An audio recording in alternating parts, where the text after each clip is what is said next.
BA first year political science first paper unit first के students, topic हमारा पिछले lecture में चल रहा था अंतर अनुशासनात्मक दृष्टिकोण, जिसमें हमने राजनीति विज्ञान और इतिहास के विषय पर के संबंधों को लेकर चर्चा की थी।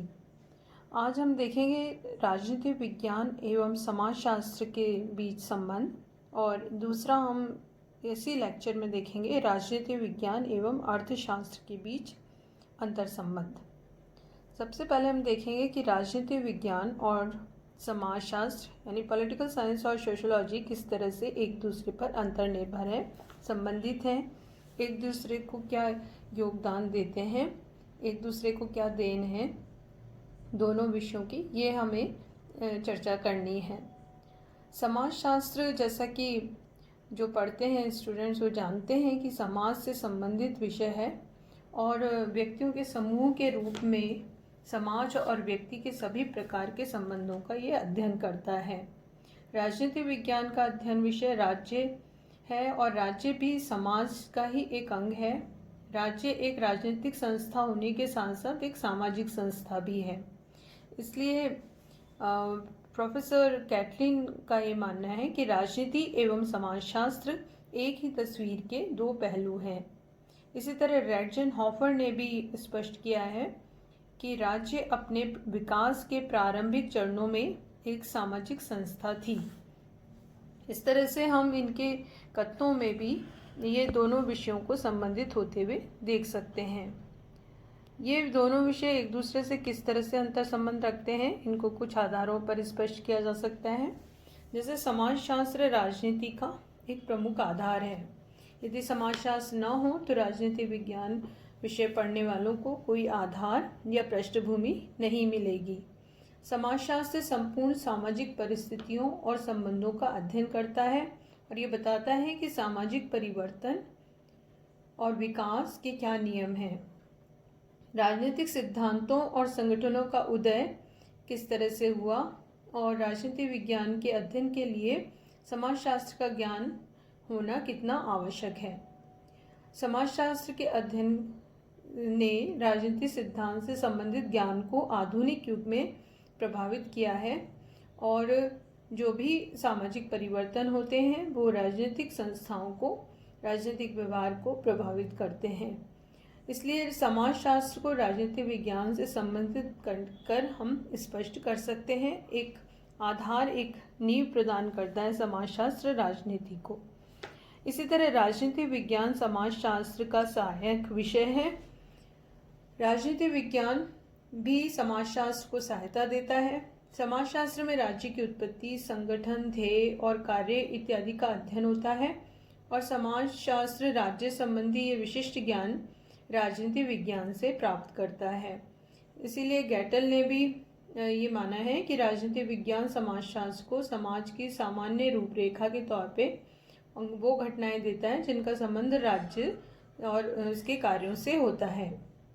इसी तरह कई और भी विचारक हैं जिन्होंने कि इन दोनों को घनिष्ठ रूप से संबंधित माना है। उनमें Auguste Comte, Lester Ward, William Graham, Sumner इत्यादि विचारकों का नाम लिया जा सकता है। ये दोनों विषय एक दूसरे से घनिष्ठ रूप से संबंधित हैं, फिर भी इन दोनों विषयों में कुछ आधारों पर अंतर है। जैसे क्षेत्र संबंधी आधार पर हम इसमें दोनों में डिफरेंस कर सकते हैं। समाजशास्त्र का जो क्षेत्र है, विषय का जो क्षेत्र है, वो राजनीति विज्ञान से अधिक व्यापक है। राजनीति विज्ञान व्यक्ति के राजनीतिक जीवन, राज्य शासन जैसी संस्थाओं का ही अध्ययन करता है, लेकिन समाजशास्त्र में मनुष्य के सभी पक्षों, जीवन के पक्षों का अध्ययन किया जाता है, चाहे वो सामाजिक हो, आर्थिक हो, धार्मिक हो, व्यापारिक हो, पारिवारिक हो इत्यादि जितने भी विभिन्न क्षेत्र हैं उससे संबंधित समाजशास्त्र होता है। इसलिए उसका क्षेत्र राजनीति विज्ञान से अधिक व्यापक है। दूसरा अध्ययन सामग्री संबंधी अंतर है। राजनीति विज्ञान का संबंध है राजनीतिक संस्थाओं, समुदायों से, और समाजशास्त्र संगठित और असंगठित दोनों प्रकार के समुदायों और व्यक्तियों से संबंधित होता है। राजनीति विज्ञान मानव की चेतन कार्यप्रणाली का अध्ययन करता है, जबकि समाजशास्त्र अचेतन कार्यप्रणाली का भी अध्ययन करता है। उद्देश्य के आधार पर भी दोनों विषयों में अंतर देखा जा सकता है। समाजशास्त्र एक वर्णनात्मक विज्ञान है, जबकि राजनीति विज्ञान एक आदर्शपरक विज्ञान है। समाजशास्त्र में केवल इस बात का अध्ययन किया जाता है कि क्या हो चुका है और क्या हो रहा है, जबकि भविष्य का अध्ययन इसमें नहीं होता। राजनीति विज्ञान में तीनों ही पक्षों का अध्ययन किया जाता है, क्या हो चुका है और हो रहा है और क्या होगा। भूत, वर्तमान और भविष्य तीनों पक्षों का अध्ययन राजनीति विज्ञान में किया जाता है। इसलिए अध्ययन के उद्देश्य के आधार पर भी दोनों विषयों में अंतर किया जा सकता है। इस तरह दोनों के विषयों के अंतर को बारकर ने बताया है कि राजनीति विज्ञान केवल राजनीतिक सिद्धांतों का अध्ययन करता है और जो कि एक संविधान द्वारा संयुक्त किए गए हों और एक ही सरकार के अधीन हो। समाजशास्त्र सभी समुदायों का अध्ययन करता है। राजनीति विज्ञान एक सिद्धांत के रूप में स्वीकार लेता है कि मनुष्य एक राजनीतिक प्राणी है और यह समाजशास्त्र की भांति ये बताने का प्रयत्न नहीं करता कि राजनीतिक प्राणी कैसे हुआ। तो बेसिकली ये इन आधारों पर हम इन दोनों विषयों में डिफरेंसेस देख सकते हैं, लेकिन फिर भी इन दोनों विषयों का घनिष्ठ संबंध है, अंतर संबंध है, और जब भी दोनों विषय पढ़े जाते हैं तो एक दूसरे से संबंधित किए बिना अध्ययन करना, पूर्ण रूप से विश्लेषण करना संभव नहीं है। इसके बाद हम देखेंगे जो कि समाज विज्ञानों का ही विषय है, वो है अर्थशास्त्र या इकोनॉमिक्स। राजनीति विज्ञान और अर्थशास्त्र में भी घनिष्ठ संबंध देखने को पाया जाता है और पॉलिटिकल साइंस और इकोनॉमिक्स के संबंध को विभिन्न आधारों पर स्पष्ट किया जा सकता है। इनका संबंध उतना ही गहरा है जितना कि प्राचीन काल से इस क्षेत्र में अध्ययन किया जाना। प्रारंभिक जो लेखक थे वो अर्थशास्त्र को राजनीतिक विज्ञान की ही एक शाखा के रूप में देखते थे। जैसे यूनान में राजनीतिक अर्थशास्त्र या पॉलिटिकल इकोनॉमी इसको कहा जाता था। प्राचीन जो भारतीय राजनीतिज्ञ कूटनीतिज्ञ हुए हैं, कौटिल्य, उनका ग्रंथ है अर्थशास्त्र। हालांकि अर्थशास्त्र में जीवन के विभिन्न पक्षों से संबंधित विवेचन देखने को मिलता है और इनकी प्रसिद्ध जो ये पुस्तक है अर्थशास्त्र, वो भी हमें इससे संबंधित दिखाई देती है। इसी तरह यूनानी विचारक अरस्तु का ग्रंथ राजनीति या पॉलिटिक्स भी इसी तरह राजनीति विज्ञान और अर्थशास्त्र से जुड़ा हुआ ग्रंथ है। लॉक का प्रसिद्ध ग्रंथ है नागरिक प्रशासन पे द्वितीय लेख, उसमें भी हम इस तरह के लक्षण देख सकते हैं। इसलिए ये दोनों विषय आज से ही संबंधित नहीं है, बल्कि प्राचीन काल से संबंधित होकर अध्ययन किए जाते रहे हैं। प्रसिद्ध अर्थशास्त्री मार्शल हैं जिन्होंने कि अपने विचारों के माध्यम से इसको एक्सप्लेन किया है कि अर्थशास्त्र जीवन के साधारण व्यवहार में मनुष्य का अध्ययन है और यह व्यक्तिगत और सामाजिक कार्यों के उस भाग का परीक्षण करता है जिनका भौतिक पदार्थों की प्राप्ति एवं उनके प्रयोग के साथ अत्यंत घनिष्ठ संबंध है। अर्थशास्त्र के द्वारा ज्ञान की एक पृथक शाखा का रूप ग्रहण कर लेने पर भी अर्थशास्त्र और राजनीति विज्ञान का घनिष्ठ संबंध बरकरार है और इसके संबंधों को हम इस तरह से देख सकते हैं कि दोनों विषयों के उद्देश्य भी समान है और वो है मानव का कल्याण करना। एक का लक्ष्य है राजनीतिक कल्याण तो दूसरे का लक्ष्य है आर्थिक कल्याण। मनुष्य के आर्थिक कल्याण की सिद्धि अराजकता और अशांति के वातावरण में संभव नहीं है, इसलिए शांति और व्यवस्था की स्थापना राज्य का एक आवश्यक कार्य हो जाता है। इसलिए दोनों के उद्देश्य भी समान दिखाई देते हैं। इसी तरह अगर हम इसको एक्सप्लेन करें तो पहला हम देखेंगे अर्थशास्त्र की राजनीति विज्ञान को देन। अर्थशास्त्र राजनीति विज्ञान को बहुत आधारों पर योगदान प्रदान करता है और वो पहला पॉइंट यदि हम देखें, राजनीतिक संस्थाओं का उदय और विकास हुआ है वो आर्थिक अवस्था का ही परिणाम है। राज्य के विकास के अध्ययन से स्पष्ट होता है कि राज्य का विकास आर्थिक परिस्थितियों का परिणाम है। मानव समूह द्वारा कृषि को जीवन यापन के रूप में अपनाया गया और उसके बाद धीरे धीरे विकसित होते हुए सुव्यवस्थित राज्य की स्थापना हुई और वर्तमान समय में विशाल राष्ट्रीय राज्यों की स्थापना हुई। तो इसका जो मूल कारण था, प्रारंभ था, वो आर्थिक गतिविधियां थी। जैसे कि कार्ल मार्क्स ने भी माना है कि किसी युग के संपूर्ण सामाजिक जीवन के स्वरूप का निश्चय आर्थिक परिस्थितियां करती हैं। दूसरा अगर हम देखें तो वो है राज्य की नीति आर्थिक अवस्थाओं पर निर्भर है। राज्य का स्वरूप समय समय पर राज्य द्वारा अपनाई गई नीतियों पर निर्भर करता है, आर्थिक अवस्थाओं का ही परिणाम होता है। जैसे 18वीं सदी में इंग्लैंड और यूरोप के देशों में औद्योगिक क्रांति हुई, जिसके कारण यूरोप के इन देशों में उपनिवेशवाद और साम्राज्यवाद की नीति को अपनाया गया। और इसी तरह से वर्तमान समय में आर्थिक समानता के लक्ष्य को प्राप्त करने के लिए भारत और अन्य देशों के द्वारा समाजवाद और आर्थिक क्षेत्र में मिश्रित अर्थव्यवस्था की नीति को अपनाया गया। इसलिए राज्य की नीति भी आर्थिक अवस्थाओं पर आधारित होती है। सरकार जो भी नीतियां बनाती है उसमें आर्थिक जो स्थितियां होती है, परिस्थितियां होती हैं, उनको ध्यान में रखा जाता है। इसके साथ ही तीसरा बिंदु जिसके द्वारा हम इस चीज़ को और स्पष्ट कर सकते हैं वो है राजनीतिक घटनाएं आर्थिक गतिविधियों का परिणाम होती हैं। राजनीतिक क्षेत्र में जितने भी विश्व स्तर पर या राष्ट्रीय स्तर पर भी यदि हम देखें या प्रादेशिक स्तर पर देखें तो राजनीतिक क्षेत्र की घटनाओं के पीछे आर्थिक कारण या आर्थिक गतिविधियां उत्तरदायी होती हैं।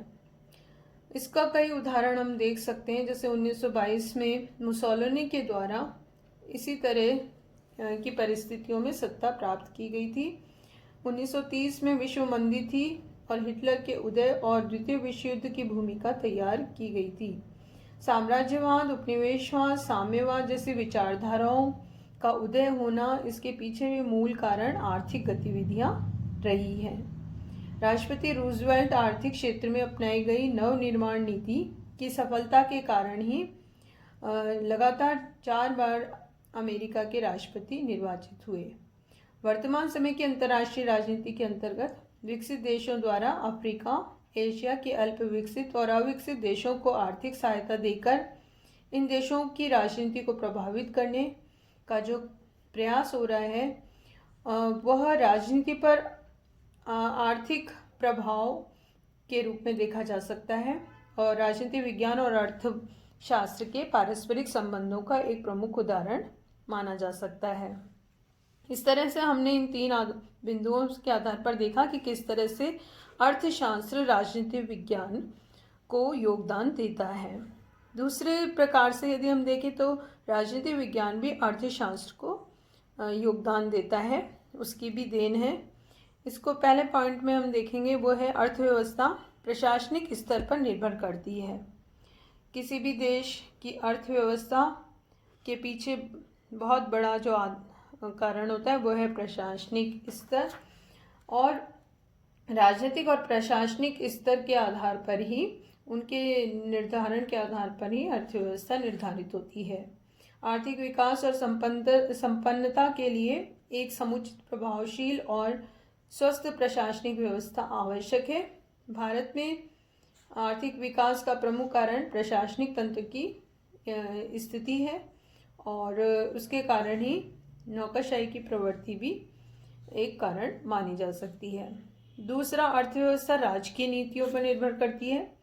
एक देश के अंतर्गत प्रचलित शासन व्यवस्था के रूप और राजनीतिक नीतियों का आर्थिक व्यवस्था पर प्रभाव पड़ता है। जैसा सरकार बजट बनाती है उस आधार पर वहाँ की जो आर्थिक स्थितियाँ हैं वो निर्धारित होती हैं। धन का विनिमय हो, वस्तुओं का उत्पादन, उपभोग, कर, विदेशी मुद्रा, आयात निर्यात, व्यापार, वाणिज्य इत्यादि जो राजकीय सरकारी नीतियाँ उस पर निर्भर करती है। भारत में जो समाजवादी ढांचे का समाज है उसका भी प्रभाव एक उदाहरण के रूप में इसमें देखा जा सकता है। इसी तरह से युद्ध का प्रभाव भी किसी देश की अर्थव्यवस्था को प्रभावित करता है। युद्ध एक सैनिक राजनीतिक क्रिया है लेकिन वस्तुओं के मूल्य और अर्थव्यवस्था पर उसका प्रभाव पड़ता है।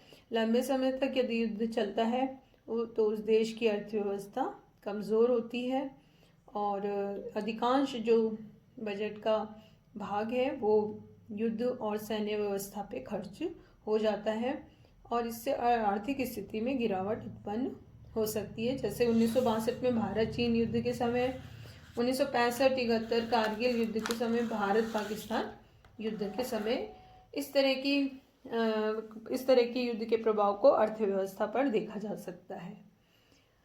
दोनों विषयों का जो अध्ययन विषय है वो समान है।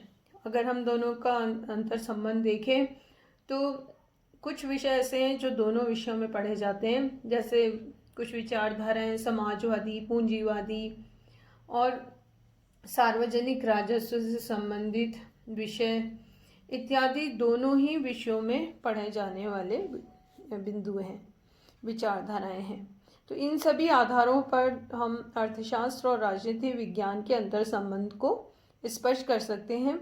दोनों एक दूसरे को योगदान प्रदान करते हैं और दोनों ही विषयों का अध्ययन करते समय एक दूसरे की आवश्यकता होती है, निर्भरता होती है।